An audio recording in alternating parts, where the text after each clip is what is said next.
नमस्कार मित्रों, हमारी नियमित हेल्थ केयर श्रृंखला के अंतर्गत आज हम एक अत्यंत महत्वपूर्ण वैद्यकीय समस्या पर चर्चा करेंगे। जैसे कि आप और हम सब जानते हैं कि आंखें हमारे शरीर का एक बहुत ही महत्वपूर्ण अवयव है। कहा जाता है कि आंखें किसी व्यक्ति के व्यक्तित्व निर्धारण करती है और इसी से व्यक्ति की शारीरिक और भावनात्मक अवस्था का निर्णय होता है।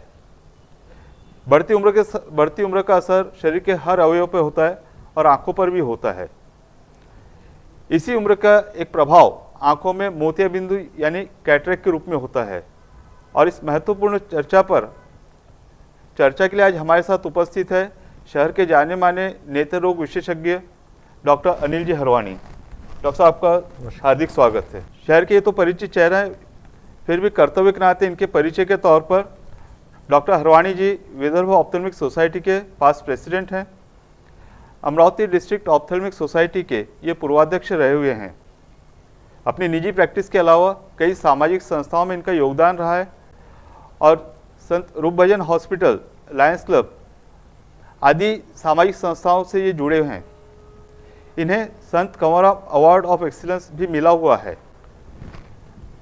सर, आपसे पूछना चाहेंगे कि कैटरेक्ट यानी मोतियाबिंदु होता क्या है?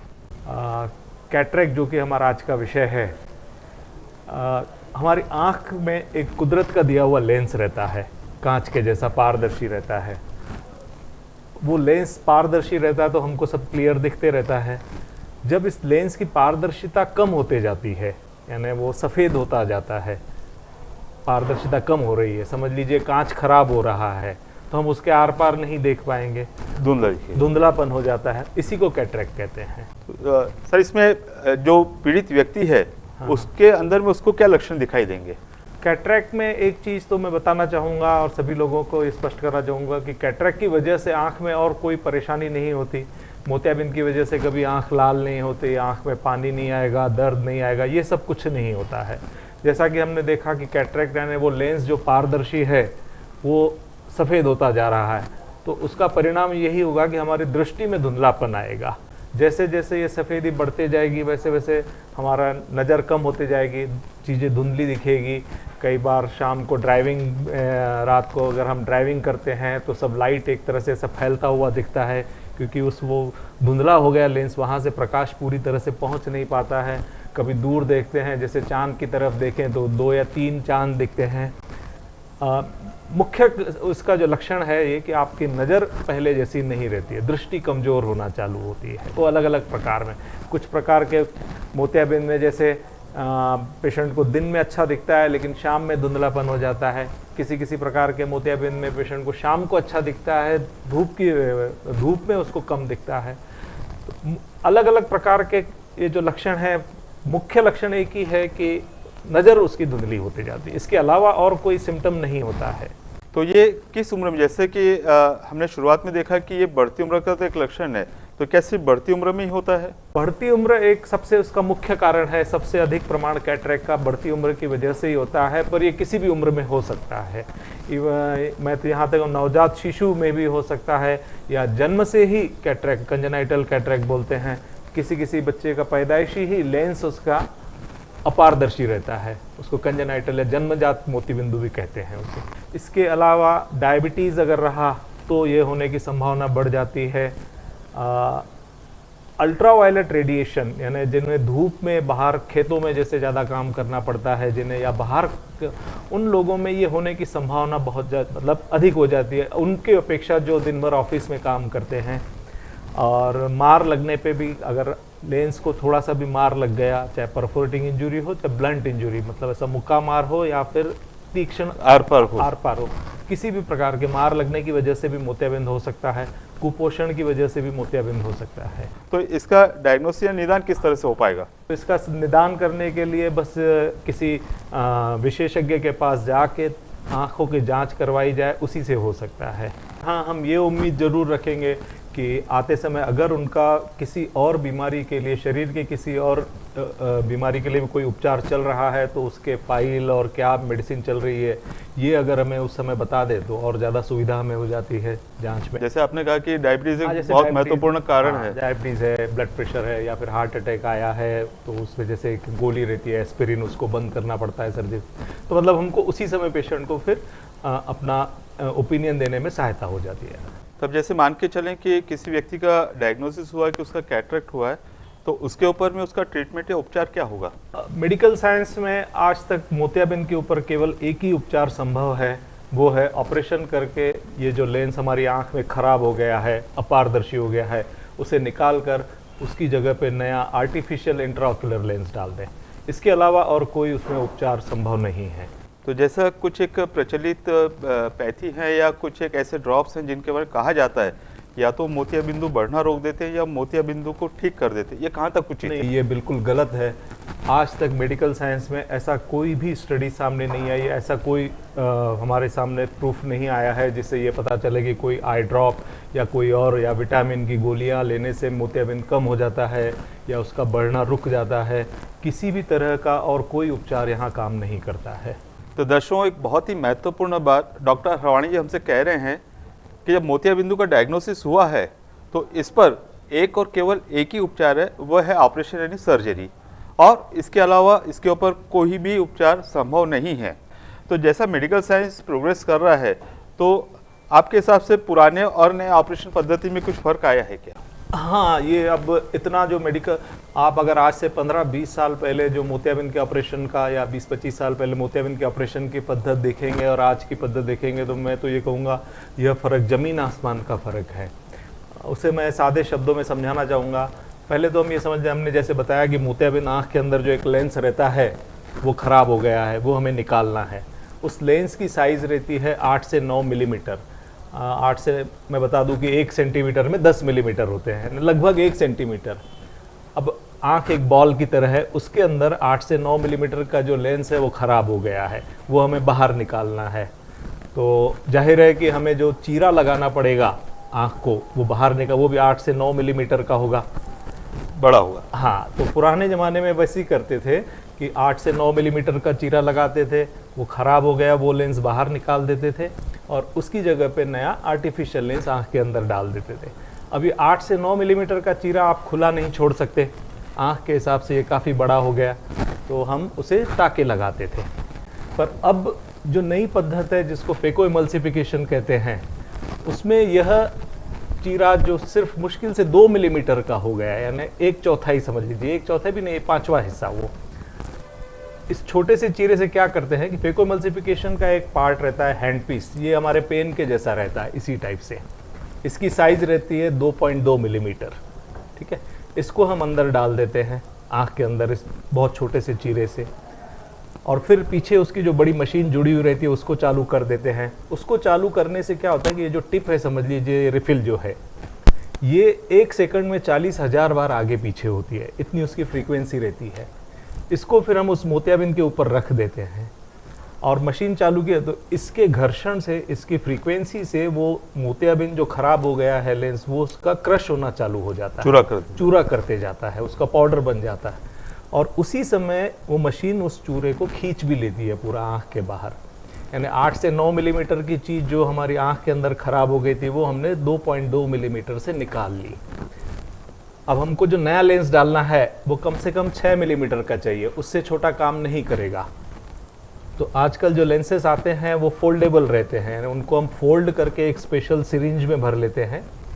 वो सिरिंज की साइज़ भी यही 2.2 मिलीमीटर ही रहती है और उससे उसको अंदर ढकेल दिया जाता है, अंदर जाके वो खुल के अपनी जगह पे बैठ जाता है। यानी 2.2 मिलीमीटर के चीरे से हमने 8-9 मिलीमीटर की चीज़ बाहर निकाल ली और 6 मिलीमीटर की चीज़ अंदर डाल दी। अब ये 2.2 मिलीमीटर का चीरा इस तरीके से बनाया जाता है कि उसको टाके लगाने की ज़रूरत नहीं है, उसको हम वैसे ही छोड़ सकते हैं। इसका फ़ायदा ये होता है कि ऑपरेशन के बाद पेशेंट अपने कामकाज पे बहुत जल्दी लौट सकता है। यह स्पेशल पद्धति जो है ये, इसको फेको इमल्सिफिकेशन बोलते हैं। इससे संलग्न जो प्रश्न है कि एक बार जब तय हुआ कि अब ऑपरेशन कराना है तो ये ऑपरेशन मरीज ने कितने तुरंत कराना चाहिए, या इसमें कोई राह देख सकते हैं? देखिए, कैटरेक्ट का जैसे मैंने बताया कि लक्षण ये है कि हमारी नज़र धुंधली हो जाती है, हम साफ नहीं दिखता, अस्पष्ट दिखता है। अब पुराने ज़माने में यह एक बहुत कंसेप्ट चलता था, यह एक धारणा थी कि मोतियाबिंद पूरा पकने के बाद में, क्या पूरा पकने का मोतियाबिंद जब मैं इसका मतलब मैं समझा दूं कि जब ये सफ़ेदी बढ़ते बढ़ते लेंस पूरा सफ़ेद हो जाए, बिल्कुल उसके आर पार कुछ भी नहीं दिख रहा है, उसको पूरा पका हुआ मोतियाबिंद कहते हैं। अब वो स्टेज, वो अवस्था आने तक कई वर्ष लग सकते हैं। अब कोई ज़रूरी नहीं है कि हम इतने वर्ष हमारी ज़िंदगी के धुंधले धुंधले निकालें। उल्टा इसमें एक और नुकसान भी है कि मोतियाबिंदु ये जैसे जैसे बढ़ते जाता है ना, वो कड़क होते जाता है, अंदर का लेंस। हाँ, अब कड़क होते, अब जैसे मैंने बताया कि नई पद्धति में कैसा है कि हमको उसको क्रश करना है।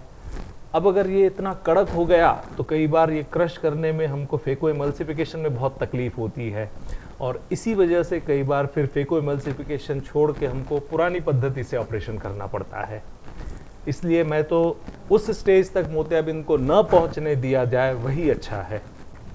तो ये ऑपरेशन कराने के बाद में और नया लेंस उसमें प्रत्यारोपित इम्प्लांट करने के बाद में व्यक्ति की, रोगी की नज़र में कितना फर्क पड़ता है?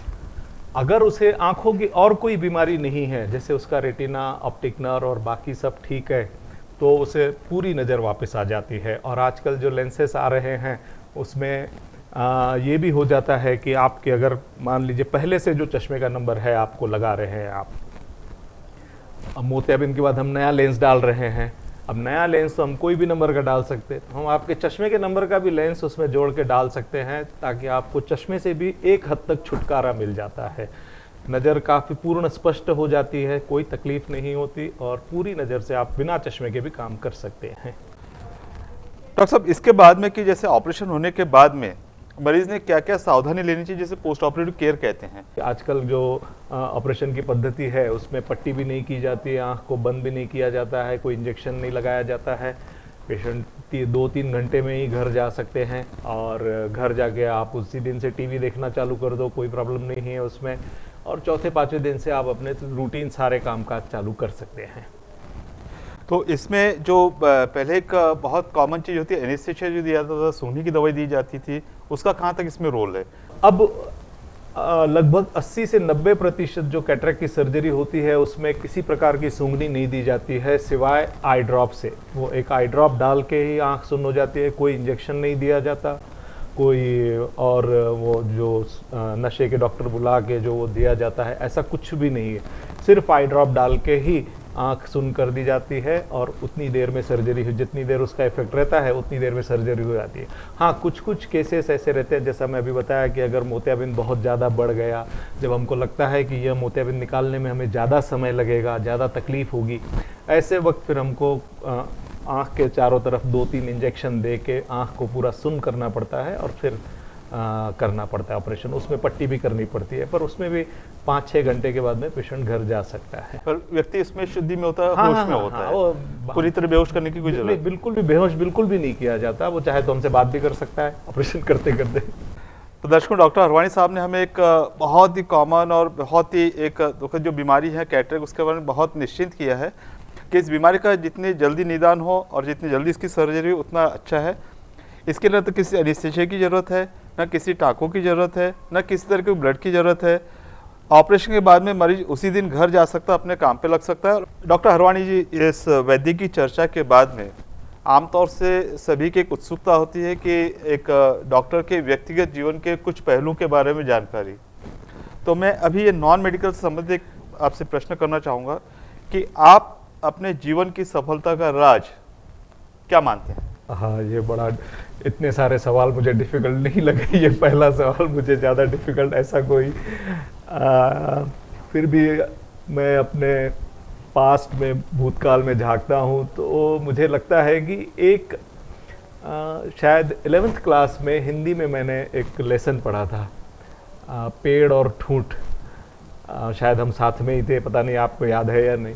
मुझे लगता है कि उस लेसन ने मुझे मेरे जीवन पे काफ़ी प्रभाव डाला है। मैं एक थोड़े में उस लेसन का सार बताना चाहूँगा।